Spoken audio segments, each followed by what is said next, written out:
Hey everybody, welcome back to the Wayward Wags channel. Today we're going to go up to Franklin Delano Roosevelt's little white house up in Warm Springs, Georgia, and decided to bring you along.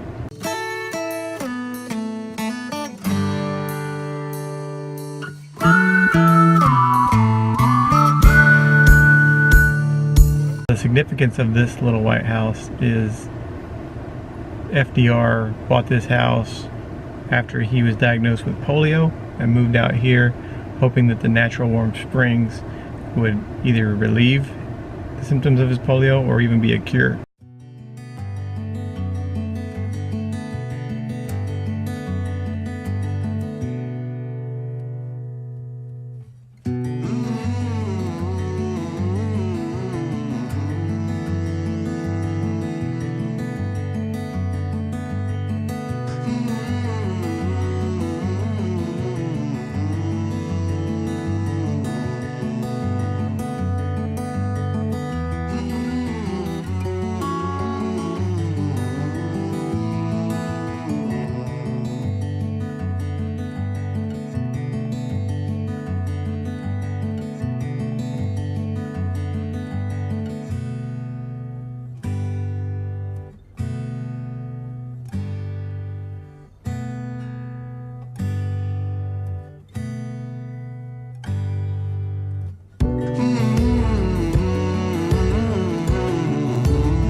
Right now we're walking through Flags and Stones, so it has the flag of every state and the stone, and they make the stone out of, I guess, what is the most prominent stone in that state, and most of them are carved out in the shape of the states.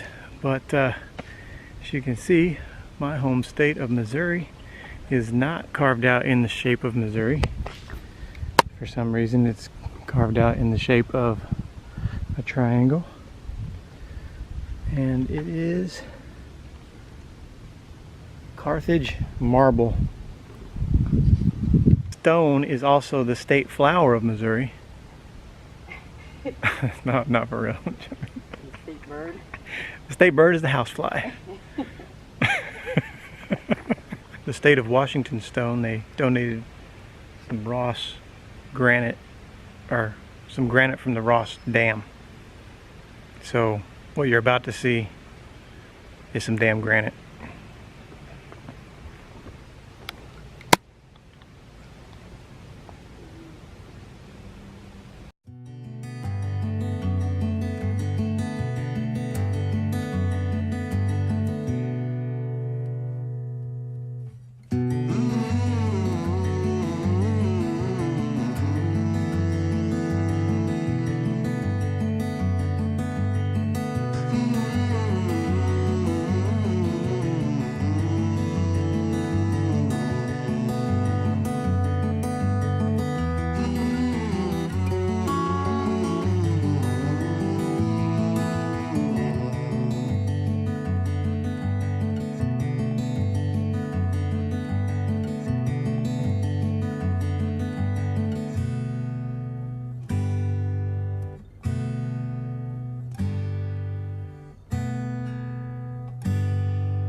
Now we're heading down to the little white house. This is the place where Franklin Delano Roosevelt died on April 12th, 1945 of a stroke.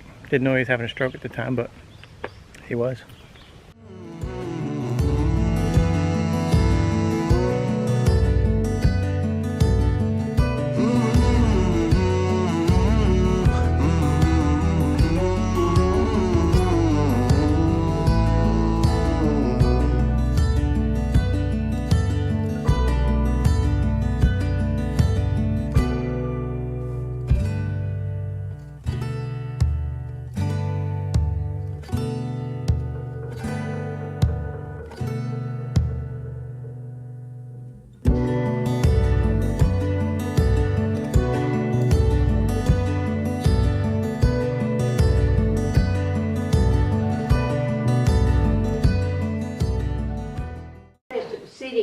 was having his portrait painted Really? in that little chair there. In this chair here? And artist had the easel right here in the middle of the strip in front of him. Oh, wow. His portrait. And the day that he died, they had two cousins sitting on the sofa. Yeah. And one of them jumped up and said something was wrong. When she saw him leaning forward, he got so far and he just dropped his head and went limp. And she jumped up and said something was wrong, but the artist turned around and saw him, and she opened that door and called his doctor. He was outside. And he came in here and looked at him, and he knew something bad had happened. So he had him had staff take him in there and lay him on his bed, and he was pronounced dead at 3:35. He Wow. stopped over at 1:15. But he did. He loved this place. I had 2 months left before I retired. So this is the bed.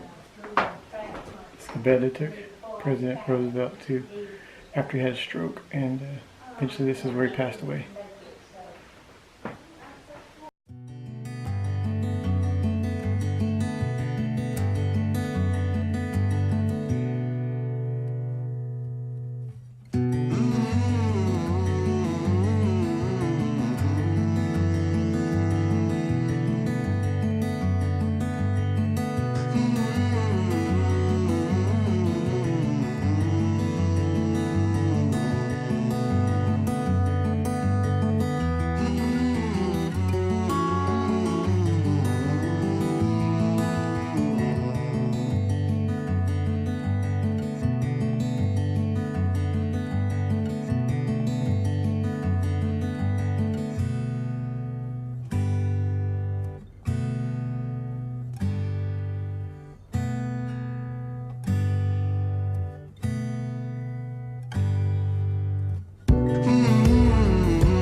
These are the pools. This is the place where the warm springs bubble up, and this is where Franklin Roosevelt did rehab for a long time. He used to bring other patients out with polio and rehab out here in these pools. I guess there's a part over on the other side where the warm springs are still bubbling up, which we'll see in just a couple of seconds. But crazy to think the president was hanging out here and swimming in these pools at one time, a long time ago.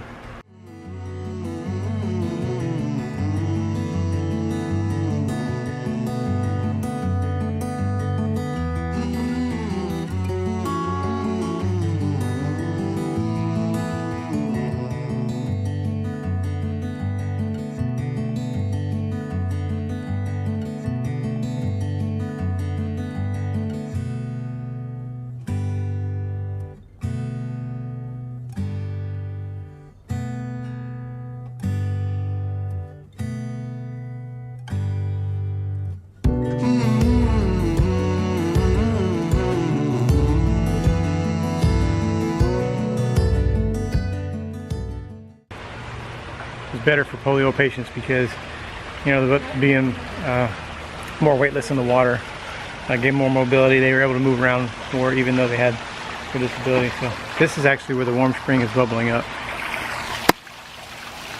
See, it's still bubbling up, and it's naturally heated to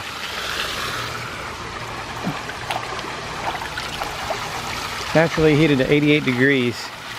It's a very comfortable temperature, and really all they would have to do now is, I mean, if they wanted to fill the pools up, block off where it drains out, and the pools would fill up. That's how they filled it up. Well, that's it. That was a pretty cool look at the life and death of Franklin Roosevelt.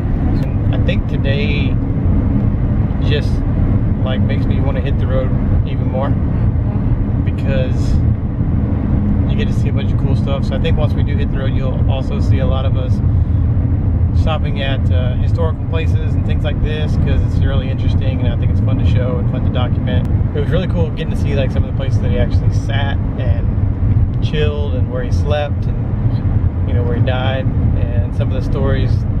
The old lady that was the tour guide was super knowledgeable. So that was cool. I think she might have known him. Like she was really old. She was pretty old. Her parents maybe. That would be like statistically impossible, but she looked like she was having a good time telling us about it too. So she found her passion. I think one of the coolest things that just hit me, one of the coolest things that I saw was the car that he designed to drive with his hands only, which was crazy to me because I would be like deathly afraid to ride with him because like he's gassing, braking, steering, everything with his hands, and it's not like today, modern day disability where they have it rigged up where it's a lot easier and a lot of it is automated and things like that. Like no, he was like cranking different things and levers, and I have no idea how he didn't. But that video wreck. did say he drove the back roads.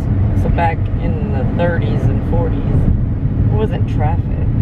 It's not like you're stopping often. Yeah, but I don't know. I like to think that my hand-to-eye coordination is pretty good, but it looked like to me that would still be a challenge.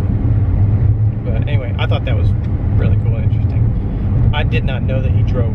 Yeah, I didn't know that. So that's pretty cool. So that's it. But like I said, it's definitely got me itching to hit the road and see all the cool little things like this that we don't know about, and learn a bunch of stuff that we don't know while she's in college. All right, that's it. Thanks for watching.